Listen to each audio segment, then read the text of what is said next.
Wow, it has been a while. I have been promising I was going to do this video. I don't know. It's been a couple weeks now. And I keep putting it off and putting it off. I really, honestly, I was waiting for this thing to come in the mail. I'm getting this really cool thing. It's a little attachment. See, I use my iPhone for videoing a lot of these, and this guy goes on the iPhone like that, right? And it's supposed to make it really pretty, and so I thought I'd give it a shot. You can find out. It's Ulanzi if you want to find out more. But anyway, there's a couple great videos on it. Problem is, the little other piece that I need, the cage that goes around my camera, is from Shanghai. So it is taking forever to get here. So I just said, look, I got to get this done. I've been thinking about this. I've got my notes on it. I've been wanting to talk about it. So I am jumping right in. I wanted to do a video on session logs. All right. I don't know what you call them. You can do them session notes or a journal for your campaign or whatever like that. But I feel like it is essential for me to do it. And even I fall behind, and sometimes I have to catch up a little bit.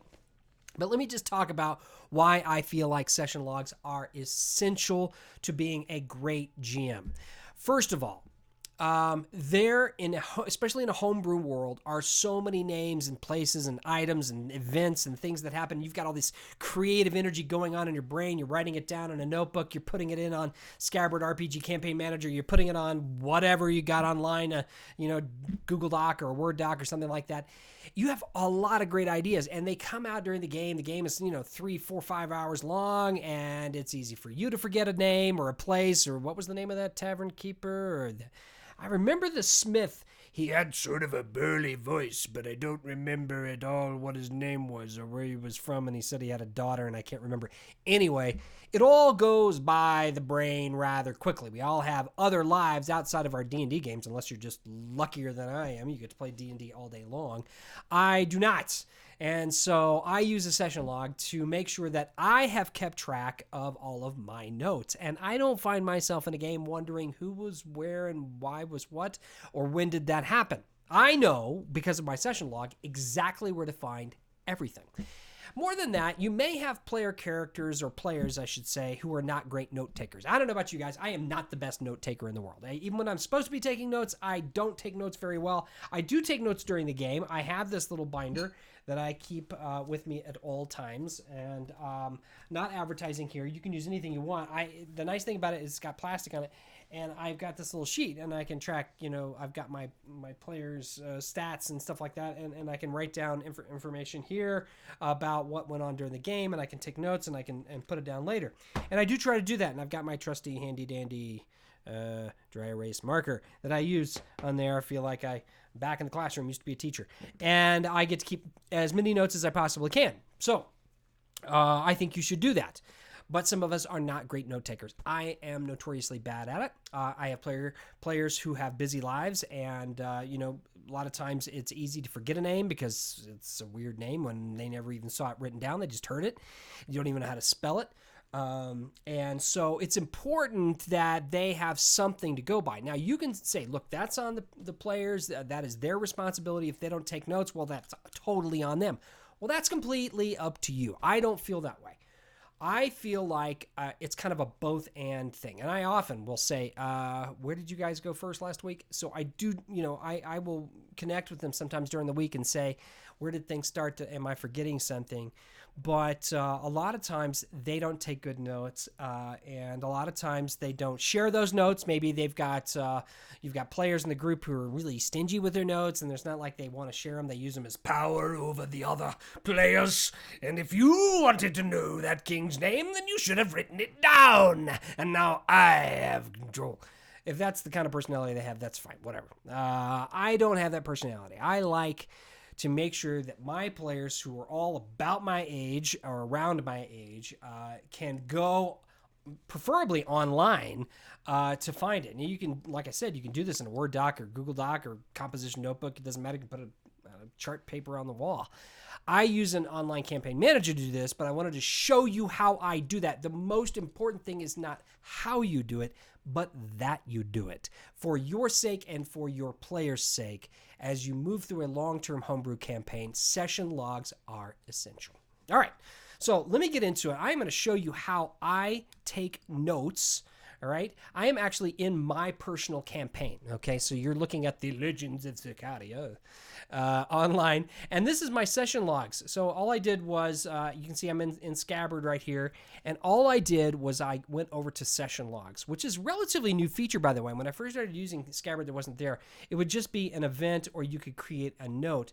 I like the fact that it's called a session log. There's a few different reasons, so we'll go through that. I'm going to pull up our session number 3, a meeting with the Atra. The Atra is like a character in my campaign, and when you click on that, you'll see right here, I've got links. This is the first thing I do. Before I write anything down, I try to quickly brainstorm all the different characters, places, locations, items, things like that that they went to or experienced during that game.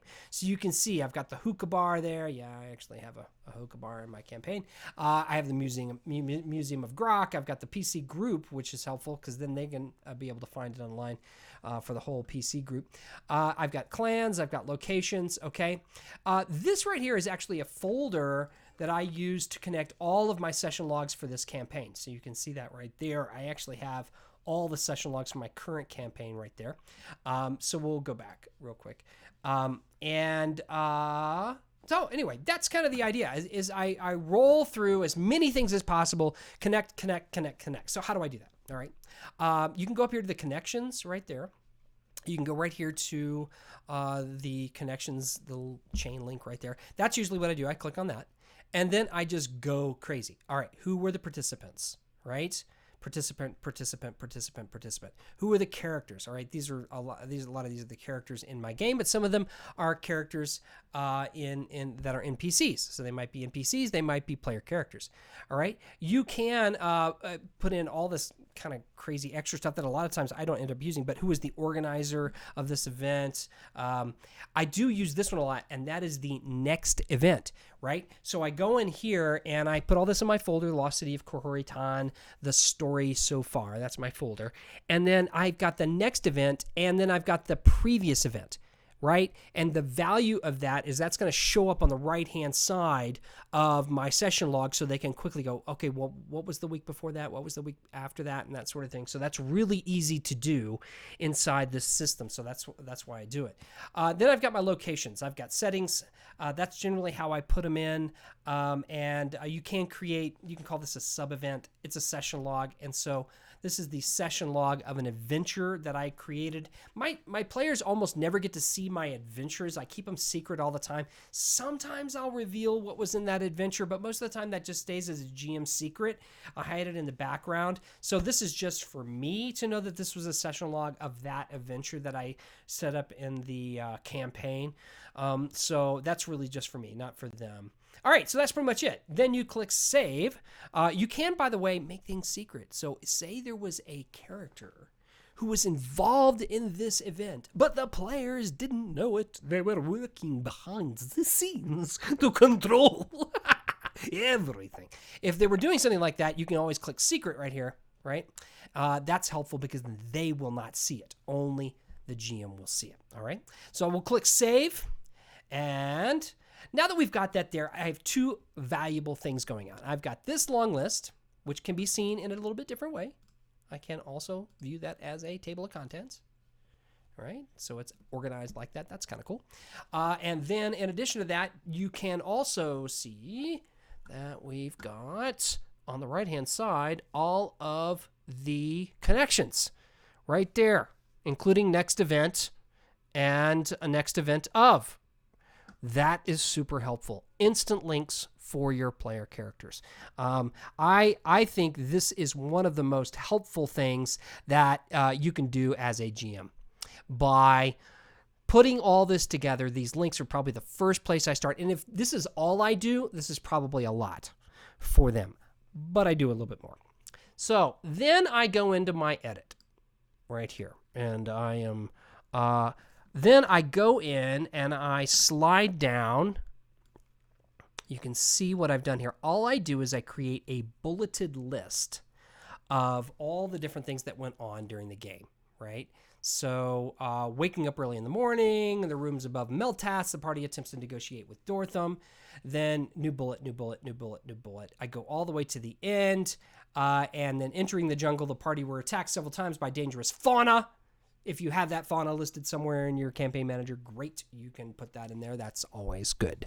And then you can see at this point now, I have got two things going on for them. I have got a really nice history for me to look at the whole campaign and how it's gone and what happened when. I've got a terrific resource of notes for the players. And by the way, I need you to know this does not take me very long. Making the connections takes me maybe 15 minutes if I don't get lost in the TV show I'm watching. So I do it in front of the TV while I'm sitting there. A lot of times I'll do it on my iPad. You can do this on your phone. I don't know if you've used the mobile site at all. It's freaking awesome. I use it all the time.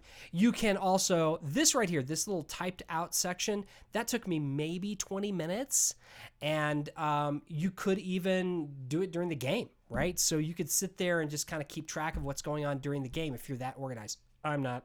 I'm always kind of the Monday morning, Tuesday evening kind of guy who's coming back and trying to keep track of everything. Maybe you're a lot more organized than I am. That would not be hard to pull off. Lots of people are more organized than me. All right, so that's pretty much it. That is how I create a session log, and I find they are super, super helpful. I find my players love them. They love coming back to them again and again, and they will go back to them during the next game, which I think is really cool, because then they're going into my campaign, and they're exploring it, and they're finding out more about it, and before you know it, they've hit on, they come down here, and they check out Isha Halan, and, oh, wow, oh, she was involved in that other adventure over there. Oh, and she stays at the Whisper Room. I wonder where that was. Oh, the Whisper Room. Oh, that's a room above Meltas. Oh, wow. So they start to really put it together, and before you know it, they have dug into my campaign a little bit. They found out a little bit more about what's going on. Before you know it, I might just get a question about, hey, I think I'd like to find a little bit more out about Meltas Hookah Bar in the town of Larakesh, and maybe there's some secrets hiding there. And if they discover them, guess what? I don't have a problem with that, because I treat it like an out-of-game adventure. They've gone exploring in the town, and they found out a couple of secrets about some of the folks that live there. We'll make it work, man. We'll make it work if they go through that sort of work. And I do have a couple of players who go that far. All right, that's pretty much it for me. I hope you're having a great week. The best thing you can be doing right now is, playing D&D, hanging out with people that you care about, and having a great time doing it. So I hope you're doing that right now. I am Eric Mason, and this has been, How to Build a Campaign.